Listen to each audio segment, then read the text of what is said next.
नमस्कार विद्यार्थी मित्र हो, मी दीपक पटोकार स्टडी सेंटर अकोला महाराष्ट्र याचा संचालक म्हणून आपल्याशी बोलतो आहे।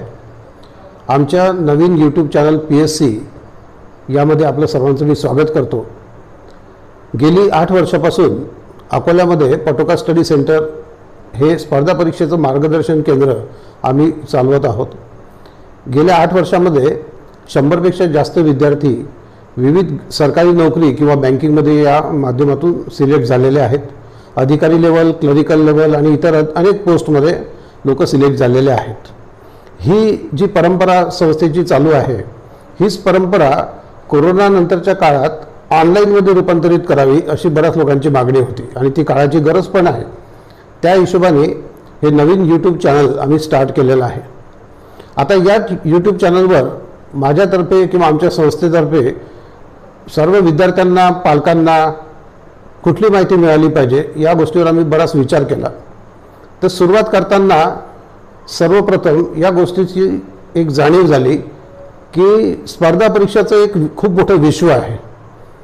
त्या विश्वाची माहिती विद्यार्थ्यांना बरीच कमी आहे। काही विद्यार्थ्यांना नक्की आहे, पण बऱ्याच विद्यार्थ्यांना त्याचा अभाव आहे। जे शिक्षक शिकवतात त्यांना त्यांच्या विषयातलं ज्ञान परफेक्ट असू शकतं, परंतु स्पर्धा परीक्षेबद्दल सखोल माहिती त्यांना सुद्धा बऱ्याच वेळा नसते। जे पालक आहे ते त्यांच्या व्यवसायात व्यस्त असतात, त्याच्यामुळे त्यांना सुद्धा तेवढी माहिती असेल याची शाश्वती नसते। म्हणजेच ही एक खूप मोठी पोकळी आहे। तर सर्वप्रथम सुरुवात करताना आम्ही असा विचार केला की एक असा आपला व्हिडिओ असला पाहिजे की ज्यामध्ये स्पर्धा परीक्षेचं विश्व भारतामध्ये काय आहे, कुठल्या परीक्षा असतात, त्याच्यासाठी काय काय गरज असते, आपण तयारी कशी करावी, असं एक पहिले 2 व्हिडिओ 3 व्हिडिओमध्ये ही सखोल माहिती विद्यार्थ्यांना दिली गेली पाहिजे। आणि सोबतच हा व्हिडिओ पालकांना सुद्धा कामात पडू शकतो। तसेच जे विद्यार्थी आज 7वी 8वीच्या वर्गदर्शित असतील त्यांना सुद्धा मार्गदर्शन करताना पालकांना किंवा शिक्षकांना या व्हिडिओची नक्कीच मदत होईल। तर हा व्हिडिओ या दृष्टीने तयार करण्याचा प्रयत्न केलेला आहे। आणि दुसरा एक महत्त्वाचा पार्ट आहे की मराठीमध्ये हा व्हिडिओ का केला, तर त्याचं कारण थोडंसं मला असं जाणवलं की हिंदीमध्ये बरेचसे व्हिडिओ चॅनल्स भारतभर आहेत, इंग्लिशमध्ये पण बरेचसे चॅनल्स आहेत, पण मराठीमध्ये नाही असं नाही। परंतु एक सखोल प्रयत्न, एक छोटासा प्रयत्न आमच्या संस्थेतर्फे यामध्ये एक थोडीशी भर घालण्याचा प्रयत्न असं म्हणा, त्या दृष्टीने हा प्रयत्न आम्ही करतो आहोत। खूप प्रामाणिकपणे आम्ही प्रयत्न करणार आहोत। आपल्यातर्फे जे काही सजेशन्स येतील, काही मागणी असेल तर त्याची पण पूर्तता करण्याचा आम्ही पूर्णतः मनापासून प्रयत्न करणार आहोत। तर खूप मुळापासून जाऊन स्पर्धा परीक्षेच्या विश्वापासून तर त्याची तयारी कशी करावी, त्याच्यात लागणारे कुठले विषय असणार आहेत, त्या विषयामधले पूर्ण सिलेबस, त्याच्या ट्रिक्स, लवकर रिझल्ट कसा काढता येईल, तयारी कशी करावी, त्याच्यात स्वभावाचा परिणाम कसा होतो, असे अनेक विषय पुढे हाताळले जाणार आहेत। त्याच्यामध्ये गणित, बुद्धिमत्ता, इंग्रजी, मराठी, इतरही स्पर्धा परीक्षांचे विषय आहेत। त्याच्यासोबतच काउन्सिलिंगचा जो पार्ट असतो, विद्यार्थी हा थोडासा भांबावलेला असतो, बऱ्याचदा त्याला यश मिळत नाही, मग त्या स्थितीमध्ये त्याची मनस्थिती खूप खराब होते। तर त्याला व्यवस्थितरित्या त्यातून हाताळून त्या स्थितीमधून त्याला बाहेर काढून पुन्हा यशाच्या मार्गावर कसं लावता येईल, हा प्रयोग गेली 8 वर्ष आम्ही खूप सातत्याने इथं राबवलेला आहे। आणि खूप विद्यार्थ्यांच्या सामान्य स्थितीमधून एकदम त्यांना रिझल्ट आणून त्यांच्या जीवनाची व्यवस्थित लाईन पूर्ण लागेपर्यंत ही पूर्ण मदत संस्थेतर्फे केली गेलेली आहे। तोच प्रयत्न आम्ही या चॅनलवर करण्याचा पूर्ण प्रयत्न करणार आहे। आता आपण थोडंसं विषयाकडे हात घालू। या व्हिडिओचा मुख्य उद्देश जो आहे तो स्पर्धा परीक्षाचं जे विश्व भारतामध्ये आहे ते नेमकं काय आहे त्याची थोडी माहिती थोडक्यात सगळ्यांना असावी। आता बघा, भारतामध्ये 2 प्रकारचे सरकार चालतात, एक केंद्र सरकार आणि राज्य सरकार। केंद्र सरकारचे स्वतःचे काही खूप मोठे डिपार्टमेंट्स आहेत, त्यांच्या अंतर्गत येणारे खूप साऱ्या कंपन्या आहेत किंवा खूप सारे व्यवसाय आहेत, आणि राज्य सरकारच्या अखत्यारीत खूप सारे खाते आहेत।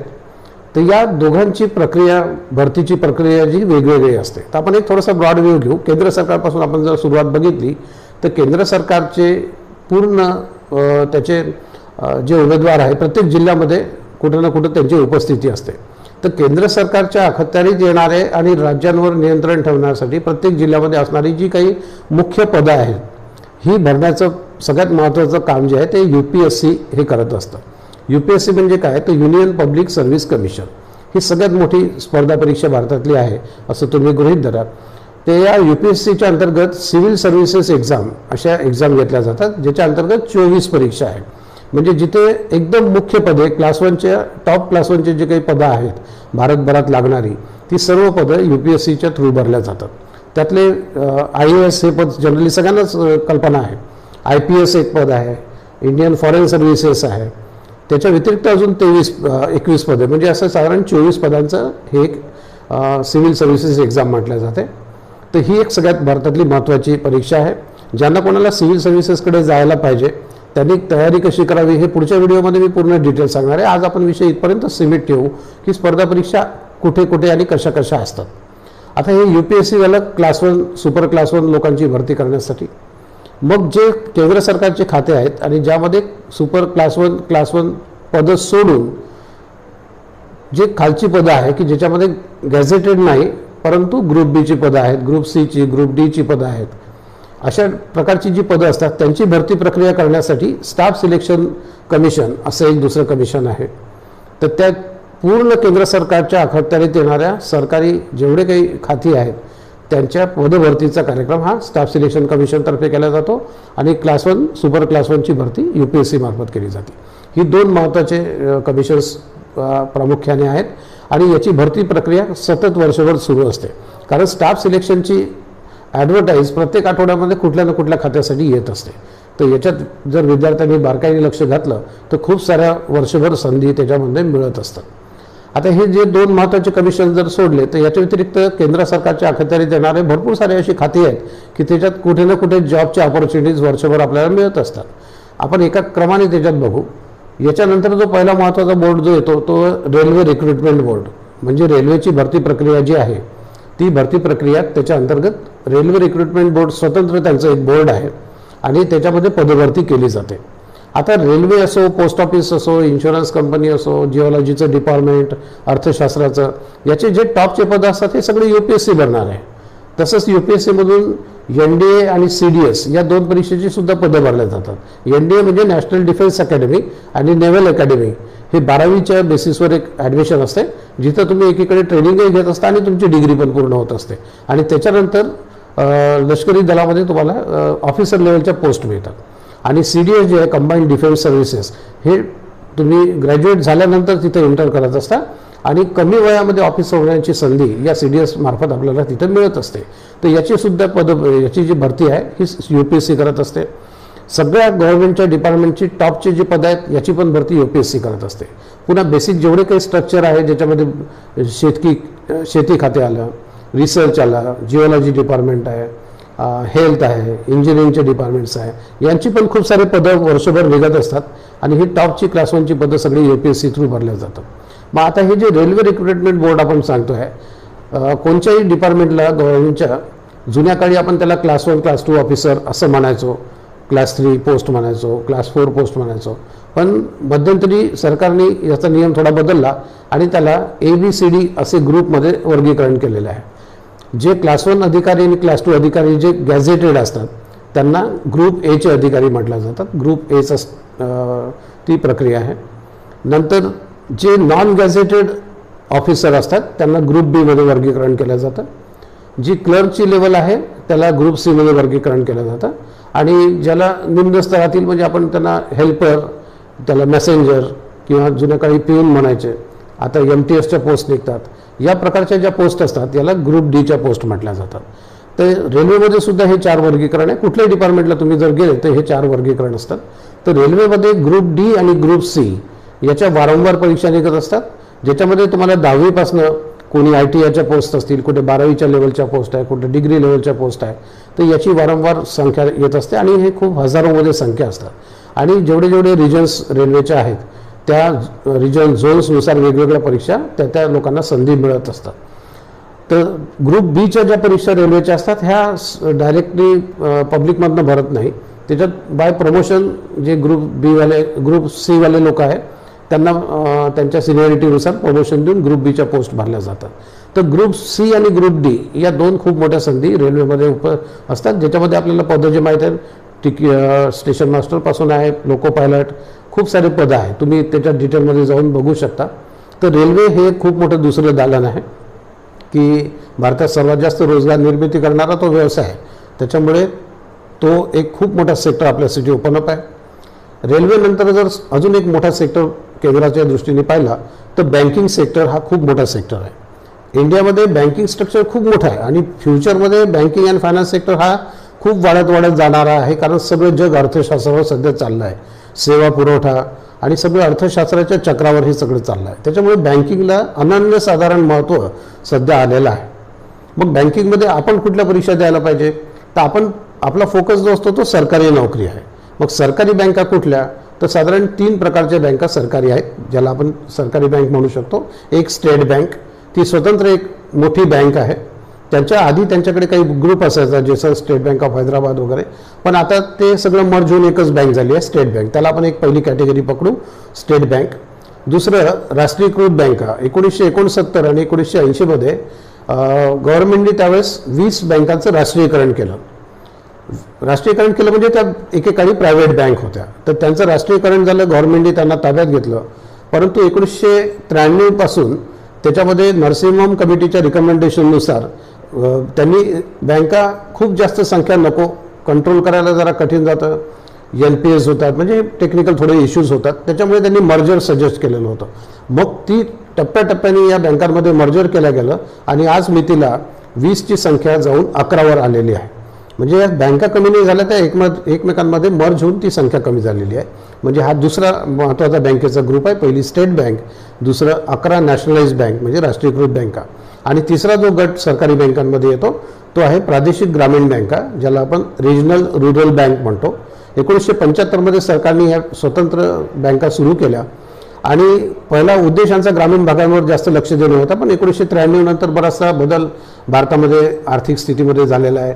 LPG आपण स्वीकारलं होतं, तर ग्रामीण बँकांना सुद्धा थोडंसं स्वायत्तता देण्यात आली आणि पूर्ण व्यापारी बँकांसारखं त्यांना सुद्धा त्यामध्ये पूर्ण चान्सेस देण्यात आले की तुम्ही तुमचा व्यवसाय कमर्शियल बँकेसारखा करू शकता.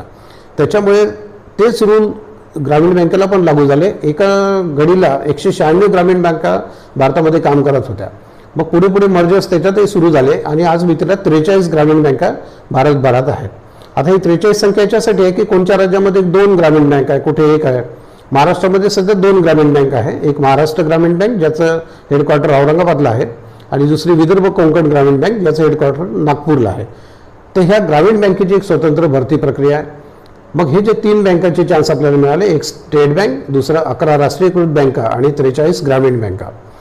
या बँकांची भरती प्रक्रियेची पद्धत कशी आहे ते मी तुम्हाला बँकिंगमध्ये नंतर डिटेलमध्ये सांगेल, पण साधारण या सगळ्या बँकांमध्ये एक पूर्व परीक्षा, त्याच्यानंतर एक मुख्य परीक्षा, आणि ऑफिसर लेवलसाठी जाणार असेल तर तुम्हाला तिथं इंटरव्ह्यू आणि काही पोस्टमध्ये तुम्हाला ग्रुप डिस्कशनसुद्धा असतं आणि कुठे कुठे एक थिरॉटिकल इंग्लिश डिस्क्रिप्टिव्ह रायटिंगचा पेपरसुद्धा असतो. तो विषय आपण तयारी कशी करावी हे पुढच्या व्हिडिओमध्ये जेव्हा सांगू त्यावेळेस थोडं डिटेल जाऊ, पण साधारण हे पकडा की 3 ह्या महत्त्वाच्या बँका आपल्यासाठी झाल्या ज्या वर्षभरामध्ये क्लरिकलच्या आणि ऑफिसरच्या पोस्ट काढत असतात. आता या 3 बँका सोडून अजूनही खूप साऱ्या सरकारी बँक्स आहेत की ज्या पब्लिकशी रिलेटेड नाही, म्हणजे पब्लिकचे काउंटर्स तिथे नाही, त्याला काही तिथं सेव्हिंग अकाउंट उघडायला जायला लागत नाही, परंतु ते डेव्हलपमेंटचं काम करत असतात, ज्यांना डेव्हलपमेंट बँक्स म्हटलं जातं. जसं त्याच्यात नाबार्ड आहे. नाबार्ड म्हणजे national bank for agriculture and rural development. ही ग्रामीण आणि शेती विकासाच्या कार्यासाठी वाहून दिलेली बँक आहे. त्याचा फोकस पूर्ण त्यांची पॉलिसी बनवणे, त्याच्यामध्ये गाईडलाईन्स देणे, बँकांना रिफायनान्स करणे, असे त्यांचे फंक्शन्स असतात. तर त्यांचे पण एक रिक्रुटमेंट निघत असतात. SIDBI आहे, small industries development bank of India. तर स्मॉल इंडस्ट्रीजला डेव्हलप करण्यासाठी ती संस्था आहे, त्यांची रिक्रुटमेंट येते. NHB आहे, नॅशनल हाऊसिंग बँक आहे. एक एक्झिम बँक आहे, एक्सपोर्ट इम्पोर्ट बँक. या प्रकारच्या ज्या डेव्हलपमेंट बँक्स आहेत त्यांच्यामध्ये सुद्धा रिक्रुटमेंट निघत असतात आणि त्याच्यामध्ये सुद्धा आपल्याला संधी मिळत असतात. आणि या पॉलिसी मेकिंग बँक्स असल्यामुळे इथं तुम्हाला पोस्ट ग्रॅज्युएट लेवलवर सुद्धा चांगल्या स्पेशालिस्टच्या काही पोस्ट तुम्हाला तिथं मिळत असतात. स्वतः रिझर्व्ह बँकेची रिक्रुटमेंट निघत असते, ज्या ठिकाणी क्लरिकल लेवलच्याही पोस्ट असतात आणि ऑफिसर लेवलच्याही पोस्ट असतात. तर हे बँकिंगचं खूप मोठं दालन आहे आणि खूप सारं मोठं नेटवर्क आहे. साधारण 9 लाख पूर्ण सरकारी बँकांचे सध्या स्टाफ आहे. तर दरवर्षी 60,000 65,000 लोक रिटायर होतात. तर येत्या 4 ते 5 वर्षामध्ये असं अपेक्षित आहे की ही दरवर्षीची रिक्रुटमेंट आणि वाढत जाणारी काळाची गरज, ब्रँचचं एक्सपान्शन, या सगळीकडे बघता ही संख्या येत्या 4 ते 5 वर्षामध्ये अजून मोठ्या प्रमाणात वाढण्याची दाट शक्यता आहे. याच्या व्यतिरिक्त एक पेमेंट बँक म्हणून एक रिसेंटली गव्हर्नमेंटने कन्सेप्ट काढला, ज्याच्यामध्ये इंडिया पोस्ट पेमेंट बँक ही पण एक बँक आलेली आहे, जी तशी आज मी तिला प्रायव्हेट सेक्टरमध्ये गणल्या जाते, पण पोस्ट त्याचं स्पॉन्सरर असल्यामुळे ती ॲज गुड ॲज सरकारी बँकेसारखी आहे. तर त्याच्या पण संधी मधामधातून आपल्याला येत असतात. तर हे एक झालं बँकिंग सेक्टर, म्हणजे पहिले UPSC स्टाफ सिलेक्शन, तिसरं आपण बघितलं रेल्वे, चौथं सेक्टर पाहिलं आपण बँकिंग सेक्टर. आणि बँकिंगची तयारी करत असताना त्याच तयारीवर आपल्याला संधी मिळणारं अजून एक मोठं सेक्टर आहे, जे आहे इन्शुरन्स सेक्टर, विमा क्षेत्र. आता विम्यामध्ये तुम्ही जर थोडा अभ्यास केला तर त्याच्यामध्ये दोन क्षेत्र असतात. एक असते लाईफ इन्शुरन्स म्हणजे जीवन विमा, आणि दुसरं असतं जनरल इन्शुरन्स म्हणजे ज्याच्यात आपण प्रॉपर्टी वगैरे याचा इन्शुरन्स काढत असतो.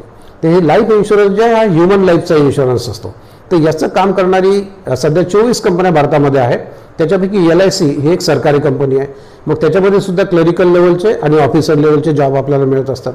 याच्या व्यतिरिक्त जनरल इन्शुरन्समध्ये 6 कंपन्या ह्या सरकारी कंपन्यांमध्ये गणल्या जातात. त्यांच्यामध्ये सुद्धा क्लरिकल आणि ऑफिसर यांची रिक्रुटमेंट दरवर्षी नियमित येते असं नाही, पण इतक्या साऱ्या कंपन्या असल्यामुळे कुठल्या ना कुठल्या कंपनीची काही ना काही जागा मधातनं निघत असतात आणि पूर्ण बँकेच्या तयारीवरच आपण लोक ही परीक्षा देऊ शकतो. त्याच्यामुळे ते एक सेक्टर खूप मोठं ओपन आपल्यासाठी आहे. एक अजून एक थोडंसं बाल्यावस्थेत असलेलं एक तिसरं सेक्टर या फायनान्समधलं जे आहे ते आहे पेन्शन फंड. तुम्हाला कल्पना असेल की 2004मध्ये गव्हर्नमेंटने आता गव्हर्नमेंट स्टाफला पेन्शन बंद केलं. मग पेन्शन बंद केलं तर त्याला काहीतरी एक पर्याय असायला पाहिजे, म्हणून त्यांनी PFRDAची स्थापना केली, म्हणजे pension fund regulatory and development authority, ज्याच्याकडे हे काम दिलेलं आहे की सर्व जनतेचं पेन्शनची व्यवस्था कशी व्हावी, त्यांच्यासाठी काय स्कीम असायला पाहिजे. मग त्याच्यावरती PFRDA काम करत असते. सध्याच्या घडीला इन्शुरन्स कंपन्यांकडे हे पेन्शन प्लॅन असतात. आता रिसेंटली NPS त्यांनी जी स्कीम लॉन्च केलेली आहे ती बँके थ्रू सुद्धा तुम्ही ओपन अप करू शकता. त्यातला काही हिस्सा आता मार्केटमध्ये यायला लागला, त्याच्यामुळे त्याच्यात रिटर्न्सही चांगले मिळायला लागले. तर हे खूप असं फ्लरिशिंग सेक्टर आहे. फ्युचरमध्ये येत्या 10 वर्षात 15 वर्षामध्ये खूप एक नावाजलेलं आणि मोठं, ज्याच्यामध्ये करिअरच्या संधी खूप मोठ्या येतील असं एक सेक्टर हे उभरतं आहे PFRDAच्या अंतर्गत पेन्शन फंड. आता पेन्शन फंड नंतर अजून कुठले गव्हर्नमेंटचे सेंट्रल गव्हर्नमेंटचे सेक्टर्स येतात, तर त्याच्यामध्ये अजून एक सगळ्यात मोठा सेक्टर जो आहे तो आहे डिफेन्सवाला. डिफेन्स म्हणजे लष्करी दल. लष्करी दलामध्ये तुम्हाला माहिती आहे भूदल आहे, नौदल आहे आणि वायुदल आहे. या तिन्ही सेक्टरमध्ये दरवर्षी खूप चांगल्या भरतीच्या प्रक्रिया निघत असतात. त्याच्यामध्ये अधिकारी तुम्हाला व्हायचं असेल तर मग मी सांगितलं तसं UPSCमध्ये तुम्हाला NDA किंवा CDSच्या एक्झाममधून अधिकाऱ्यापर्यंत जाता येतं, आणि ग्राउंड लेवलचा स्टाफ आहे किंवा काही लिमिटेड पोस्ट आहे तिथपर्यंत तुम्ही डायरेक्ट त्यांची रिक्रुटमेंट्स निघत असतात, त्याच्या थ्रू पण भरती प्रक्रिया करू शकता. तो एक खूप मोठा सेक्टर आपल्यासाठी आहे. आता याच्या व्यतिरिक्त अजून हे जे सेंट्रल पोलीस फोर्स आहे, त्या सेंट्रल पोलीस फोर्सच्या अंतर्गत बरेच काही काही सेक्शन्स आहेत, जसं बॉर्डर सिक्युरिटी फोर्स आहे, CISF आहे, CRPF आहे, इंडो टिबेटियन बॉर्डर पोलीस आहे. म्हणजे असे काही आहे की जिथं बॉर्डरवर पोलीस लागतात, जिथे जिथे सिक्युरिटी लागते, तर यांची एक स्वतंत्र रिक्रुटमेंटची पद्धत आहे. तर त्या ठिकाणी सुद्धा खूप मोठं दालन आपल्यासाठी उपलब्ध असते.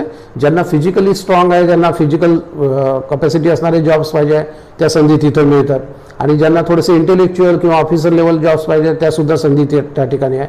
त्यांचेसुद्धा टॉपचे ऑफिसर जे आहेत याचीसुद्धा रिक्रुटमेंट UPSC करत असते.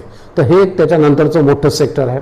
याच्या व्यतिरिक्त पोस्ट ऑफिस हे सगळ्यात जुनी संस्था फायनान्समध्ये आपण म्हणू शकतो, आणि 1.5 लाखापेक्षा जास्त त्यांचे भारतभरात शाखा आहे. तर यांची स्वतंत्र एक रिक्रुटमेंटची पद्धत आहे. त्यांच्याकडे 2 पद्धतीने रिक्रुटमेंट होतात. बऱ्याच काळापासून त्यांच्याकडे 10वीमधल्या तुमच्या मेरिटनुसार, मार्काच्या पर्सेंटेजनुसार तुम्हाला काही डायरेक्ट पोस्टसुद्धा त्यांच्याकडे असतात. तर बरेचसे विद्यार्थी त्यामध्ये लागतात. त्याच्यामध्ये कुठली स्पर्धा परीक्षा वगैरे द्यायची गरज नसते, पण बऱ्याचशा पोस्ट त्यांच्या अशा निघत असतात जिथं पोस्ट मास्टर आहे, मेल गार्ड आहे. तर या टाईपच्या पोस्ट दरवर्षी साधारण किंवा 1 वर्ष आड त्या निघत असतात, आणि त्या ठिकाणी पूर्ण बँकिंगमध्ये जशी आपण तयारी करतो आहे त्याच तयारीच्या बेसिसवर तुम्हाला तिथं पण निवड करता येते. तसंच केंद्र सरकारमध्ये इतर महत्त्वाचा जो प्रकार आहे त्याच्यामध्ये पब्लिक सेक्टर अंडरटेकिंग हे येतात. म्हणजे जसं ॲल्युमिनियम कंपनी आहे, national NAIL, NFL national fertiliser company, Navratna companies आहे. या पब्लिक सेक्टर अंडरटेकिंगमध्ये सुद्धा भरपूर जॉब्स निघत असतात, आणि त्या ठिकाणी सुद्धा आपण अप्लाय करून त्या ठिकाणी जॉईन करू शकतो. सिलेक्शन्स तिथे पण होतात. तर असं हे केंद्राचं खूप मोठं दालन आपल्यासाठी उपलब्ध आहे. विद्यार्थ्यांना यातली बरीचशी कमी माहिती असते. सखोल ज्याला ज्याला आवड असेल त्यांनी त्या विषयात जाऊन त्यातली सखोल माहिती जर घेतली तर त्यानुसार मग सुरुवातीपासून 7व्या-8व्या वर्गापासून साधारण त्यांनी तयारी चालू केली तर बऱ्याचशा पोस्ट अशा आहेत की त्या अचिवेबल आहेत. आणि थ्रूआउट महाराष्ट्र, थ्रूआउट इंडिया या पोस्ट असतात. तर बऱ्याच वेळा तुम्हाला महाराष्ट्राच्या बाहेरसुद्धा काम करायला जाऊ शकते आणि ते प्रत्येकाने जावं, कारण की हे वय असतं की ज्या वयामध्ये तुम्ही नोकरी करत असता साधारण 25 ते 50, 60, 55, 58 वयापर्यंत, तोपर्यंत पूर्ण जग भारत फिरून यावं आणि मग पुन्हा आपल्या गावाकडे अशी एक प्रथा असायला पाहिजे. ती चांगलं आहे. तर केंद्र सरकारमध्ये आपल्याला खूप मोठं असं दालन आहे. आता याच्या व्यतिरिक्त प्रत्येक स्टेटमध्ये त्यांचे एक स्वतंत्र कमिशन्स आहे की जिथं रिक्रुटमेंट केली जाते. जसं महाराष्ट्रामध्ये MPSC आहे, म्हणजे महाराष्ट्र पब्लिक सर्व्हिस कमिशन, आणि MP मध्ये जर तुम्ही गेला तर MPPSC आहे. असे प्रत्येक स्टेटचे अलग अलग कमिशन्स आहे. आपण महाराष्ट्रापुरतं सध्या बोलू. महाराष्ट्रामध्ये महाराष्ट्र गव्हर्नमेंटच्या अंडर जेवढे काही खाती येतात त्याच्यामध्ये जी पदं भरती करायची असते तर त्याच्यामध्ये पुन्हा group A, group B, group C हे 3 पदांची भरती स्वतः MPSC करत असते.